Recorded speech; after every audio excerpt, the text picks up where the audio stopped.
Level 1. The Thrall. You are 14. You did not choose this.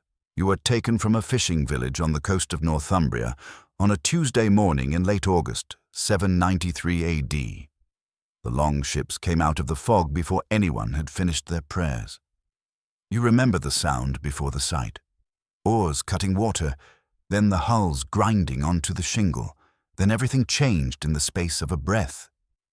You were not killed. That was not mercy. That was economics. A dead slave is worth nothing. A living one, young, healthy, capable of labor, is worth silver. You were bound at the wrist and loaded onto the ship with 11 others. The monks were not loaded. You don't think about that. The crossing takes 4 days. You're given water and dried fish. Not because anyone cares whether you suffer, because a sick thrall arriving in Norway is worth less than a healthy one. You are cargo. You understand this completely by the 2nd day. You arrive at a farmstead outside Kaupang, the trading settlement on the western shore of the Oslofjord. Your owner is a farmer named Bjorn Ketilsson. He is not cruel in the way you feared. He is indifferent, which is worse. Cruelty at least acknowledges you exist. Indifference treats you as a tool that sometimes needs feeding. Your work is the work no free person will do. Mucking the animal pens, hauling timber, working the oar on the trading ship when Bjorn moves goods south to Hedeby. You learn Norse out of necessity, the way drowning men learn to swim. Not fluently at first, just enough to understand commands, then enough to understand conversations, then enough to understand what is said about you when people assume you cannot follow. There is another thrall on the farm, an Irish woman named Siobhan who was taken 3 years before you. She teaches you the words that matter, not the polite ones, the ones that will keep you alive. She tells you one thing on your 3rd night that you carry for the rest of your life. She says, watch everything, say nothing, and remember that your value to them is the only protection you have. You watch, you say nothing, you remember. At 17, Bjorn's son Leif notices that you work harder than the free farm hands and complain less than any of them, he tells his father. Bjorn gives you a better sleeping place inside the longhouse instead of the barn. This is not kindness, this is investment. You understand the difference now. The thrall who survives does not survive by fighting. He survives by becoming indispensable. You become indispensable. Level 2. The KARL. You are 19. Bjorn Ketilsson dies of a chest fever in the 2nd winter. His son Leif, now head of the farmstead, makes a decision that surprises everyone except you. He grants you your freedom, a formal act, witnesses present, the words spoken aloud. You're no longer a thrall, you're a freedman, a KARL in standing if not yet in full right. You're given nothing except the designation, no land, no silver, no weapon. Freedom in the Viking world is not a gift, it is a starting point. What you build from it is entirely yours to earn. You stay on the farm as a hired hand through the 1st season. You save what little silver Leif pays you. By the 2nd year, you have enough to buy a short axe, a wool cloak, and passage on a trading vessel heading north to the Lofoten Islands for the cod season. You work the fishing boats for 2 seasons. Hard, cold, honest work. The kind that builds a body and says nothing about building a life. At 21, you return to Kaupang with enough silver to buy a small plot of land on the eastern slope above the fjord. It is not good land. The soil is rocky and the growing season is short. But it is yours. You build a longhouse with your own hands over the course of 1 summer. The neighbors help with the roof beams. This is how it works among free men. You help when called. You are helped when needed. The obligation is unspoken and absolute. You have a spear now, a round shield of linden wood. When the Thing assembly meets at the flat stone 2 miles east, you attend. You have a voice, small, new, easily ignored, but it is there. You exist inside the law now instead of outside it. A KARL does not raid, not yet. A KARL farms, trades, fishes, and builds. He attends the thing. He pays his dues to the local Hersir when called upon. He raises sons if he is fortunate, or dies trying if he is not. Most KARLs live and die exactly here, in the mud and the cold and the short, bright summers. That is not failure. That is the foundation everything else is built on. But you have seen the long ships. You have heard the stories that come back with the men who go raiding west. You have watched them return with silver and slaves and the particular look in their eyes of men who have seen something the rest of the world hasn't. You want that look. You train. Every morning before the farm work begins, you practice with the spear in the field behind your long house. You find a man named Gunnar Eriksson who fought at the sack of Portland 3 years ago and is now farming out his days 2 valleys over. You ask him to show you what he knows. He is not interested at first. Then you show him what you already know. He becomes interested. By spring, you are ready to answer when the call comes. Level 3. The herd. You're 24. The call comes from a Hersir named Ulf Sigurdsson, who is assembling a war band for a summer raid along the Frankish coast. 40 men, 3 longships. You are not recruited? You show up at the assembly point with your spear, your axe, your shield, and 6 months of silver to prove you have no debts that would make you unreliable. Ulf looks at you for a long time without speaking. Then he nods once. You are now herd, a household warrior, part of a war band that functions as a unit, eats as a unit, fights as a unit, and shares the plunder as a unit according to a division that is agreed upon before the ships leave the harbor. This is not an army in the Roman sense. There is no imperial command structure. There is Ulf, there are the men Ulf trusts, and there are the rest of you proving whether you belong in the first category.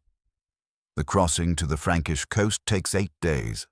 The longship carries 32 men, their weapons, their provisions, and the unspoken understanding that the sea does not care about any of it. You pull oar for 6-hour shifts. Your hands blister, and then the blisters tear, and then the skin hardens into something that is no longer quite skin. Gunnar told you this would happen. He told you many things that you did not fully believe until they happened to you. The raid on the monastery at Noirmoutier lasts less than an hour. You will not describe what happens in that hour, except to say that you do what you came to do, and you do not hesitate in the way you feared you might. This is both a relief and a thing you will think about on quiet nights for the rest of your life. You return to the ship with silver plate, 3 bolts of fine Frankish cloth, and a sword taken from a guard who no longer needs it. The sword is better than anything you have owned. You clean it on the crossing home. You name it the way men name things they intend to keep. Your share of the raid is 14 ounces of silver, more than you earned in 2 seasons of fishing. Ulf watches you on the return crossing. Not suspiciously, assessingly. On the last night before landfall, he sits down beside you and says nothing for a long time. Then he says, "You move like you've done this before." You tell him about Bjorn Kettleson's farm, about Siobhan, about 5 years of watching everything and saying nothing. He's quiet for a moment. Then he says, "Good. Keep watching." You raid with Ulf's war band for 3 more summers. You become known to the men around you as someone who holds his position and does not panic when the plan breaks down. This is the only reputation that matters in the herd. Not the loudest fighter, not the one with the finest weapons, the one who is where he is supposed to be when things go wrong. Level 4. The HUSCARL. You are 28. Ulf Sigurdsson offers you a permanent place in his household. Not as a hired warrior for summer raids, as a HUSCARL, a full household guard. This means you live in Ulf's longhouse, you eat at his table, you train daily with his permanent war band. In return, you are sworn to him, not as a thrall, as a warrior who has chosen where his loyalty lives and what he is willing to pay to keep it there. The distinction matters more than it sounds. A HUSCARL does not fight for silver. He fights because the man who stands beside him trusts him with his life, and because that trust is the most valuable thing either of them owns. You have seen men fight for silver. They calculate. They weigh the risk against the reward. They are present until the moment the calculation changes. A HUSCARL does not calculate. He is simply there. You train now with men who have been doing this for a decade. The weapons work is different at this level. Not just the mechanics of fighting, but the geometry of it. How a shield wall holds, how it breaks, where the pressure comes from, and how you absorb it and redirect it without losing the man beside you. A HUSCARL named Ragnar Ironside, no relation to the legend. Just a man from Vestfold with forearms like ship timbers, teaches you the thing about a shield wall that nobody tells you before you've been in one. He says, the wall doesn't hold because of the shields. It holds because every man in it believes the man beside him will not move. The moment one man starts wondering, the wall is already breaking. Your job is never to be the man someone wonders about. You carry that for the rest of your life. Before we go further, comment what you want to see next. Hit the like button right now and subscribe so you don't miss what's coming. We upload every single day. Level 5. The Berserker. You are 31. You do not become a Berserker. A Berserker is not a rank you apply for, or a title someone grants. It is a recognition of something already present in a man that most men would rather not have present in themselves.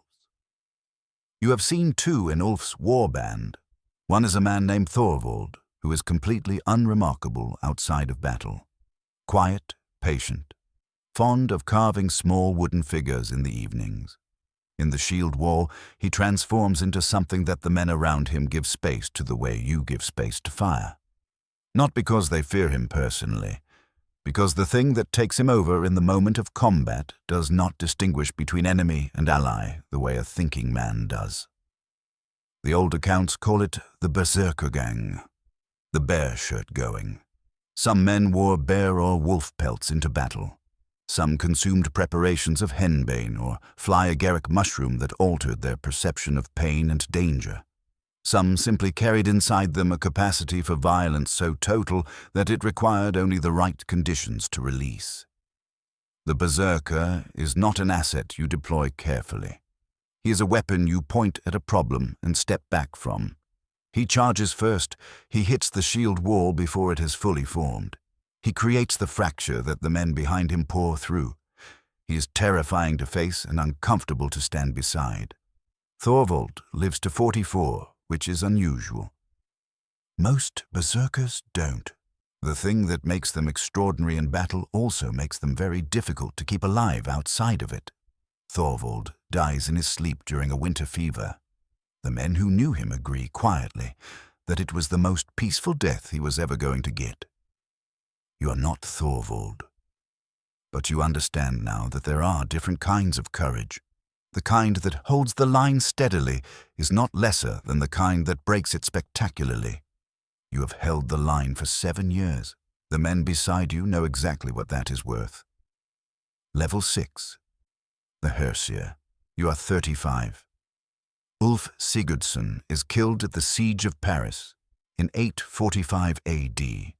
The great heathen army under Ragnar Lothbrok, or the man history calls by that name, has sailed up the Seine with a fleet of 120 longships and 4,000 warriors and extracted 7,000 pounds of silver from the Frankish king, Charles the Bold, who pays rather than fights. It is the largest ransom the Frankish kingdom has ever paid. Ulf does not survive to spend his share. A Frankish crossbow bolt finds him on the 3rd day on the riverbank outside the city walls. He dies with his boots on and his sword in his hand, which is the death he would have chosen. You are with him when it happens. There is nothing to be done.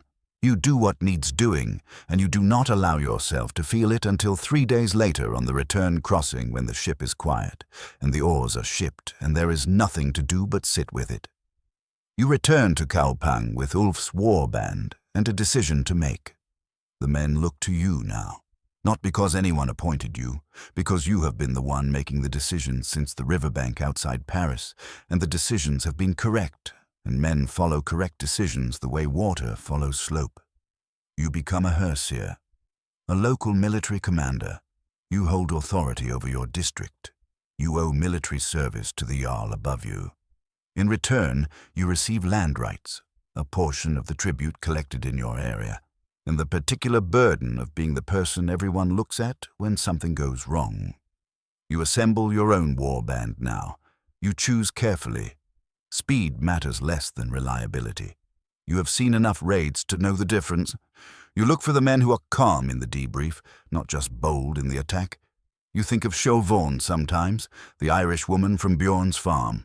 You returned to Kaupung once looking for her. She had been sold north 3 years after you left. You never found out where. You carry that quietly, the way you have learned to carry most things. Not loudly, just always present. Level 7. The JARL'S CHAMPION. You are 39. The Jarl of Vestfold is a man named Sigurd Halfdanson. He's intelligent, politically careful, and surrounded by men who tell him what he wants to hear. He summons you after your 3rd successful raid as Hersir returns, significantly more silver to his treasury than the 2 Hersirs beside you managed combined. He does not compliment you.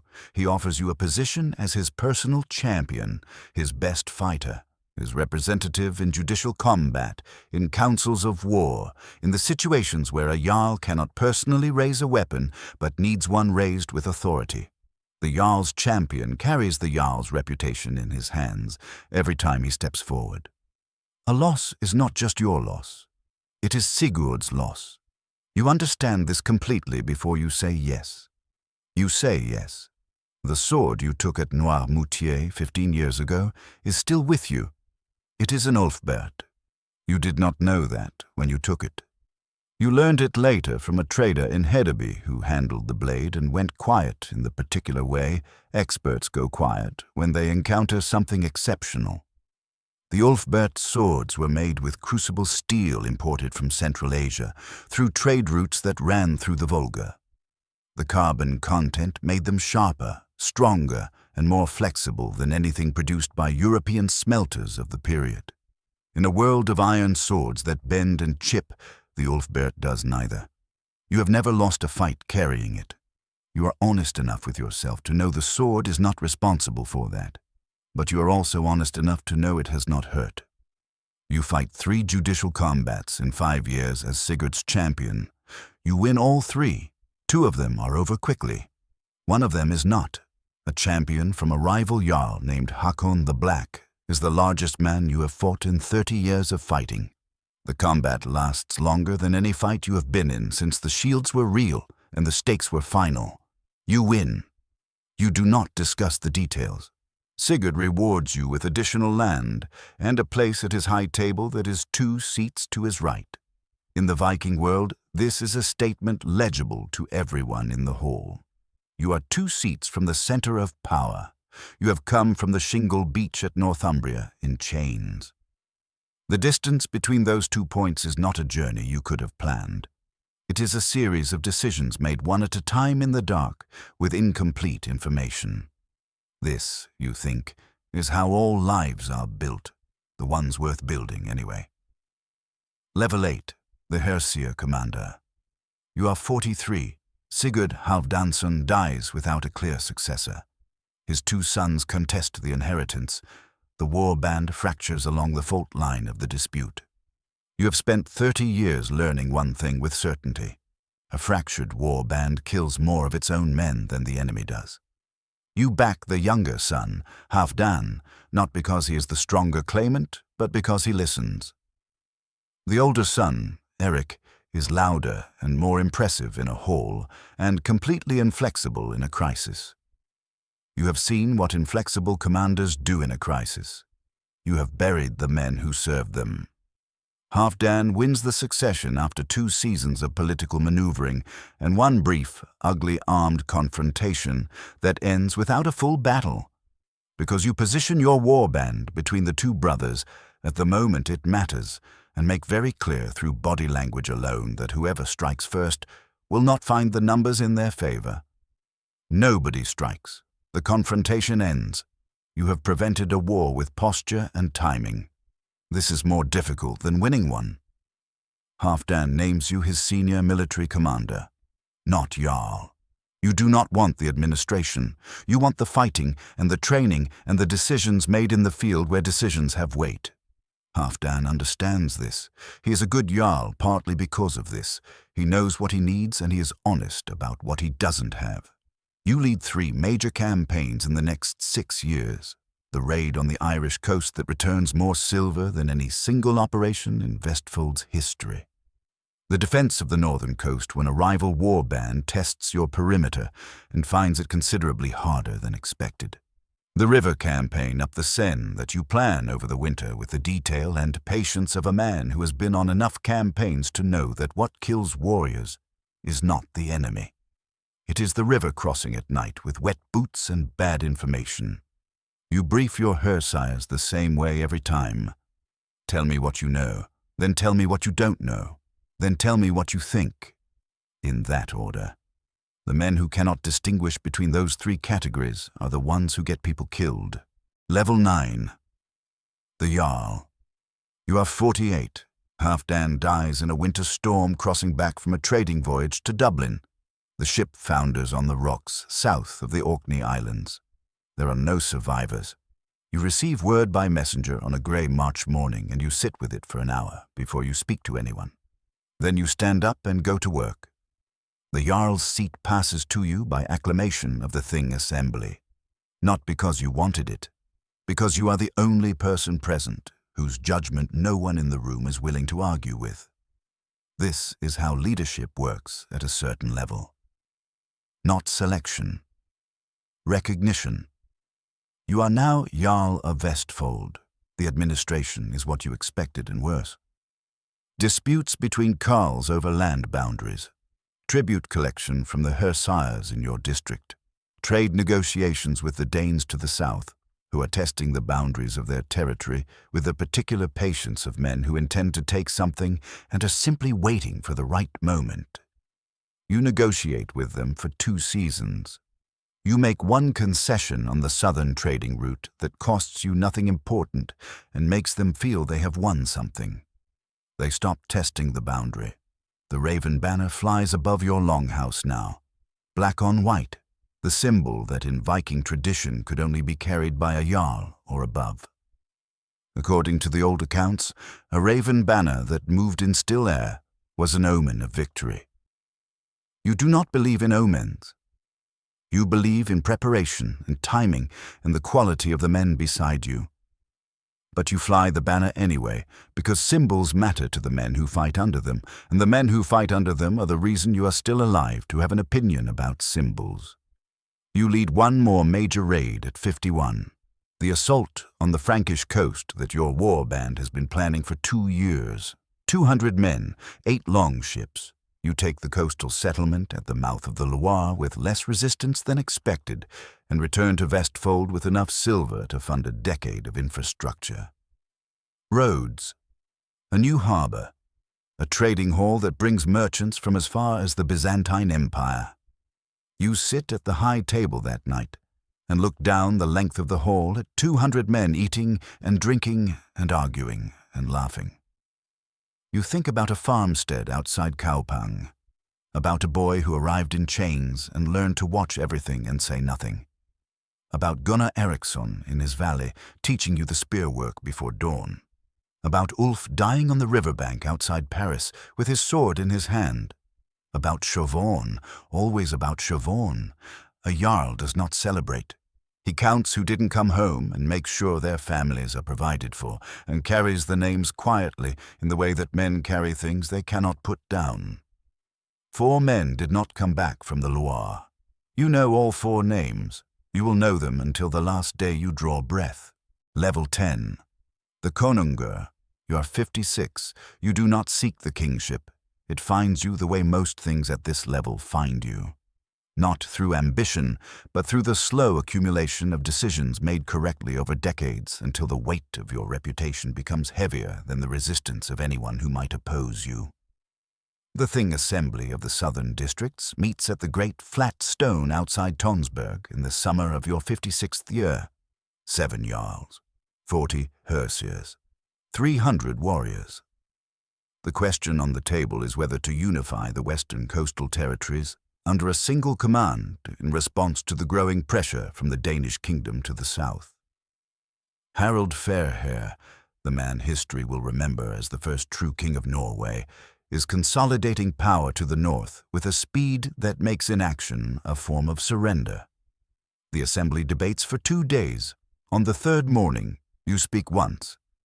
Clearly, briefly, with the particular authority of a man who has nothing left to prove and no interest in performing certainty he actually possesses. You lay out the strategic picture, the Danish pressure from the south, Harald's consolidation from the north, the window that exists now and will not exist in 3 years. You name the risks clearly because you have never survived anything by pretending risks did not exist. Then you name the path. The assembly is quiet in the way that rooms go quiet when something true has been said that everyone already knew and nobody had found the words for. They name you Konungur, king of the southern coastal territories. Not all of Norway, not the grand unified kingdom of legend.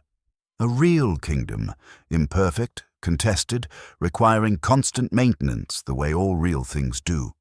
You rule for 9 years.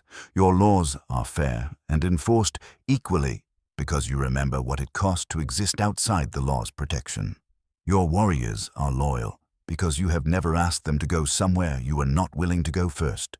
Your treasury is full because you chose trade over tribute where trade was possible and were precise and decisive where it was not. At 65, you call your 3 sons and your senior Hersirs to the hall. You divide the territory clearly and fairly with written documentation witnessed by the Thing Assembly. You have seen enough successions destroyed by ambiguity to be unambiguous. Your eldest son, Bjorn, named for the farmer who once owned you, which is the kind of complicated accounting that only makes sense to the person doing it, becomes your successor. He is steady, careful, and listens before he speaks. You have spent 20 years making sure of this. On the last morning of the council, you walk down to the harbour alone before the rest of the longhouse wakes. The ships are there. 8 of them, your war fleet, riding at anchor in the grey pre-dawn water. The same kind of ships that came out of the fog at Northumbria 51 years ago. The same hulls, the same shape against the sky. You stand there for a long time. Not with bitterness, not with triumph, with the particular quiet that comes from a life fully inhabited, from having moved through every rank the world offered you, from the bottom of it in chains to the top of it by your own hand, and having paid the real price for each one. You were taken from everything you knew at 14. You built something from nothing in a language that was not yours. You carried the dead and led the living and made 10,000 decisions in the dark, with incomplete information, and you got most of them right and owned the ones you got wrong. The fog comes in off the water. The ships are still there. You turn and walk back to the hall. There is still work to do.